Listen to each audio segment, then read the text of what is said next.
After investigating the hidden Sith Empire and discovering how Emperor Vitiate consumed anathema, the now dark side-leaning Jedi heroes, Revan and Malak, located the capital world of Droman Khas, where they recruited the Royal Guard Yari to help infiltrate the Imperial Citadel and assassinate their enemy. However, the Emperor was fully aware of their presence, and actually sent Yari to work as a double agent, so when Revan and Malak arrived in the throne room, their minds were quickly dominated and subdued. Sensing their potential, Vitiate enslaved the former Jedi to his will, granting them each ancient titles of great prestige, reborn as Darth Revan and Darth Malak of the Sith Order.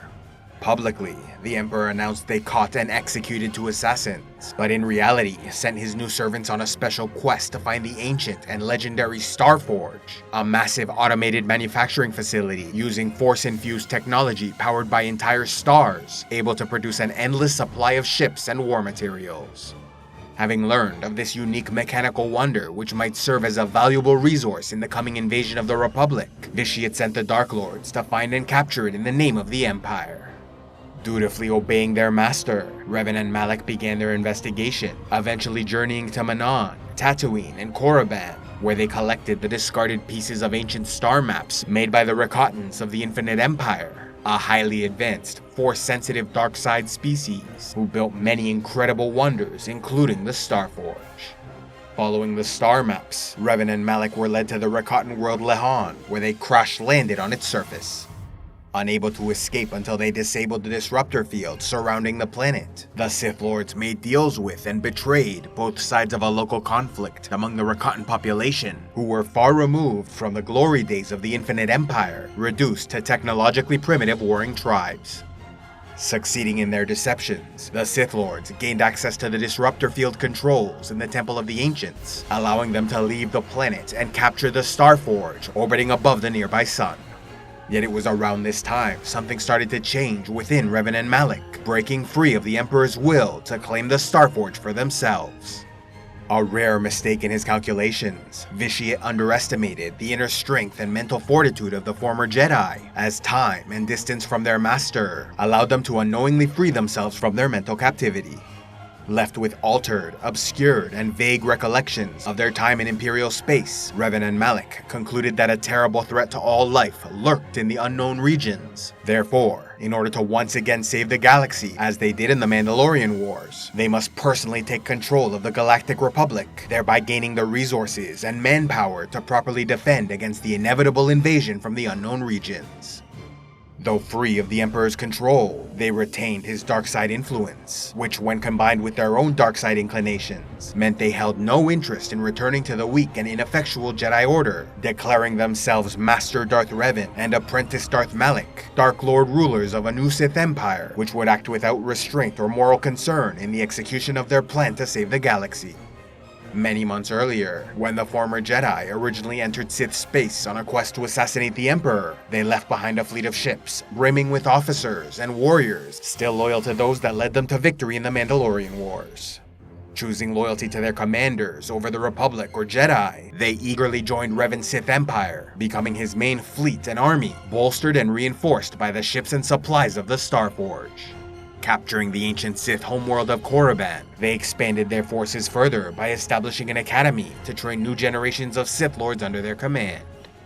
Eager to learn all he could about his greatest weapon, Revan investigated the Starforge, and so learned the disturbing truth that although it was an incredible resource of seemingly limitless potential, the dark side force energy imbued within the technology had the unforeseen effect of inducing negative emotions in those with long-term exposure to the facility. Wise as well as powerful, Revan understood the danger and so made sure he did not overuse the Starforge or obsess over its potential, using it as a tool for a specific purpose and nothing more. Sparking their first major disagreement as Sith Lords, Revan's apprentice Darth Malak believed they should spend more time studying and exploiting the facility.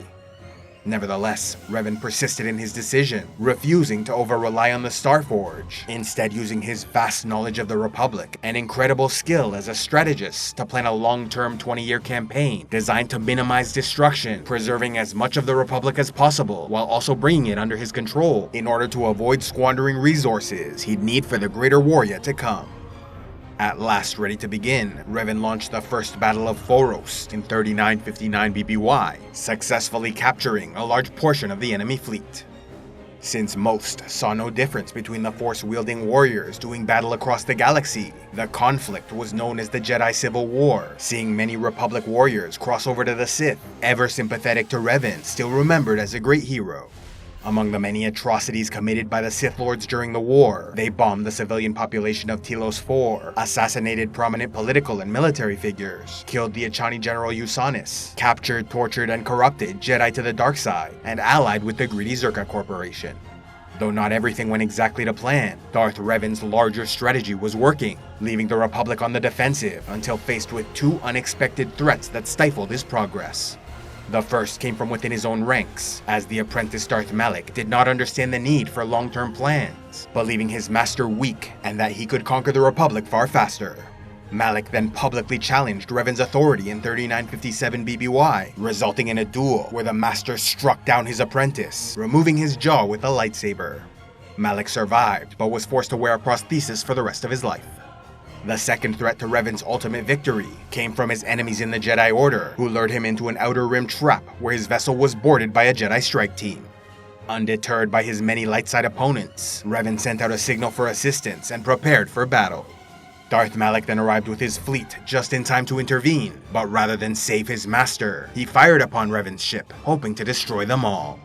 Under fire, most of the Jedi were killed and Revan knocked unconscious, leaving only the Padawan, Bastila Shan, a specialist in battle meditation, who used her powers to save the Dark Lord's life, which under the stress of the situation created a special force bond between them. Escaping the ship, Bastila took Revan's unconscious body to Dantooine, where the Jedi Council healed his wounds and wiped his memory, giving him a second chance at life with a new identity as a Republic soldier. Placed under the command of Bastila Shan, Revan eventually regained his Force powers and was even readmitted to the Jedi Order in the hopes his tremendous talents might help destroy the Sith Empire he created.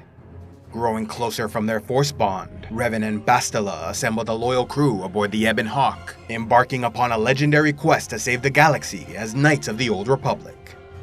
Throughout the journey, Revan and his crew discovered the truth about his identity, but everyone learned to accept it, judging him not for the past, but for the brave, compassionate leader he was now.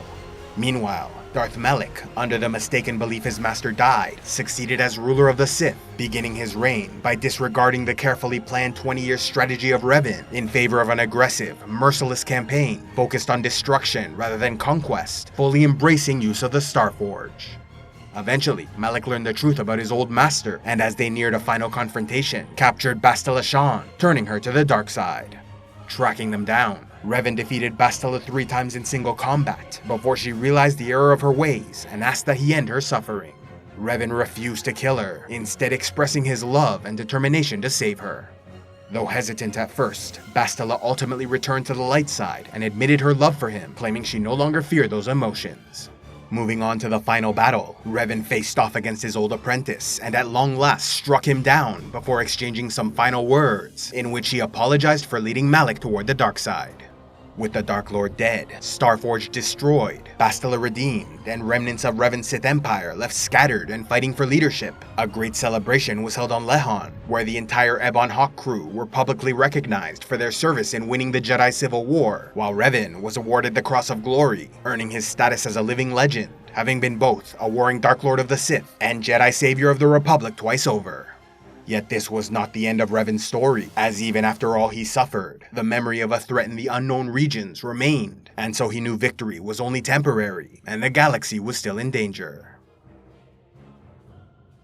A special thanks to all those who contribute to Civilization X, like Sith Ben 24, Barachado, Daedry Dragon's Wit, and Tio the Iron Banker. If you'd like to help the channel, be sure to give a like, leave a comment, subscribe, and click on the links below, or else go to patreon.com/civilizationx, where you can gain early access to videos, vote on future content, and watch the Patreon-only series, Heroes of Lore and Legend.